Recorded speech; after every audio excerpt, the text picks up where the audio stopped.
Forces, you guys had to book multiple flights and accommodations around the world.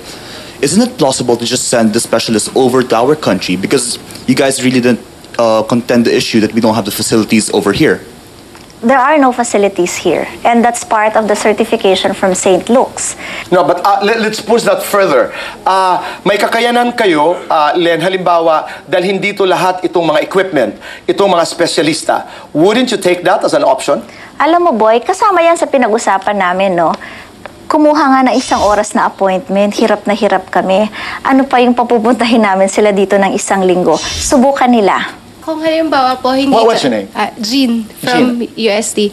Hindi kayo yung spokesperson ng former president and you're not even connected with her. Papayagan mo ba na sa tingin mo na lumabas ng bansa si GMA?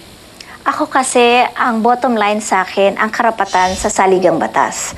Magkabalik-baliktaran na ang mundo, paninindigan ko po ang karapatan sa saligang batas. Gary from UP Diligency. Hi, Gary. So, considering na you think this is just a political game na lang and supposedly you have nothing to hide, are you open to suggesting like a compromise, like having someone from government accompany her in the trip or things like that? Or is your camp open to that kind of suggestion? Ibabalik ko yung tanong ha, would you compromise your rights protected by the Constitution? Kasi ang laban dito, yung karapatan mong bumiyahe freely, no? Kung bibigyan ka ng escort, hindi ka na free. Yun ang laban dito, no? It's the interpretation of the rights vested on you as a citizen of this country enshrined in the Constitution. At ang pwede lang mag-interpret ng Constitution, ang final interpreter, ang Korte Suprema. Paano mo makukumbinsi ang mga hindi naniniwala na hindi na babalik muli ang dating presidente pagkatapos niya magpagamot? Alam mo, Boy, ako, I respect people for their opinions. Just let history judge her. Kasama yun, no? Alam mo, Boy, naging public servant siya for what? Close to 3 decades. I don't think she will ruin her name by escaping all these charges. She would want history to judge her fairly, and I'm sure she wants to clear her name. You were quoted to have said that one of the reasons also why you worked for her is because wala naman siyang ipinagagawa sa aking masama. Tama, walang illegal, walang ipinapakiusap. Hinahayaan niyo akong gawin ang trabaho ko kung ano yung sa tingin kong nararapat. And she's been good to me. So ano pa naman yung suklian mo din ito? Sinabi ko nga dun sa isang interview, no? Kung siguro ang naging amo ko rin si President Aquino, I'll also be disloyal to him. Diretsahan ito, because of your position and because of your declarations, lalo na dito sa kasong ito, some people would say, wow, she's so loyal to the former president. Others would hate you like anything. Oh, they want me in jail. If you read some blogs, they hate me to death. But it's part of the job.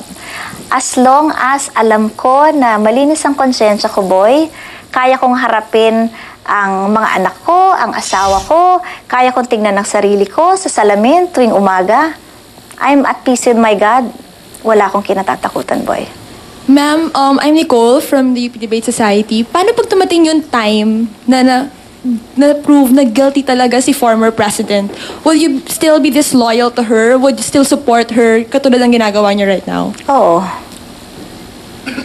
Alam mo, parang nagbigay ka ng kondisyon. Kaibigan kita kung inosente ka, pero pag guilty ka, hindi na kita kaibigan. Sa tingin ko, walang ganong kondisyon sa tunay na pagkakaibigan. I'm Joanne from the UST Journalism Society. Gusto ko lang pong malaman kung ano po ba yung assurance na pwedeng ibigay ni ex-President Gloria na para na makakabalik siya dito sa Philippines at hindi niya lolokohin. Kasi 'di ba yun po yung issue na baka hindi na bumalik kasi may mga charges, ganyan. Okay, ang hiningi sa amin ng executive branch ay papel na nakasulat na siya ay babalik at siya ay haharapin ang kanyang mga kaso. Nakanotaryo po ito. Binigay na po namin yon dahil yun ang hiningi ng executive branch. Ang hiningi po ng judiciary ng Korte Suprema, mag-post ng 2 million na cash bond. Pag hindi siya bumalik, mafo-forfeit ito. At hiningi rin ng Korte Suprema na mag-report siya sa bawat embahada ng bansang kanyang pupuntahan. Yun po ang hiningi ng gobyerno sa amin. Sinunod na po namin lahat yon. Ano pa po ang kailangan nila? Kasi hindi naman pwedeng patingi-tingi, no? May sinabi silang isa, naibigay namin. May hininging dalawa, naibigay namin. Ano pa ho yung hihinging iba? Dahil in the meantime, yung tao gusto naman din magpagamot. Sa ating pagbabalik, mga kaibigan, ay ang mga katanungan naman mula sa mga bottom liners. Dito lamang po sa The Bottom Line. Ano ang namamagitan na relasyon sa mga Arroyo at ang Supreme Court? Utang na loob? Hindi ko masasagot yan, boy.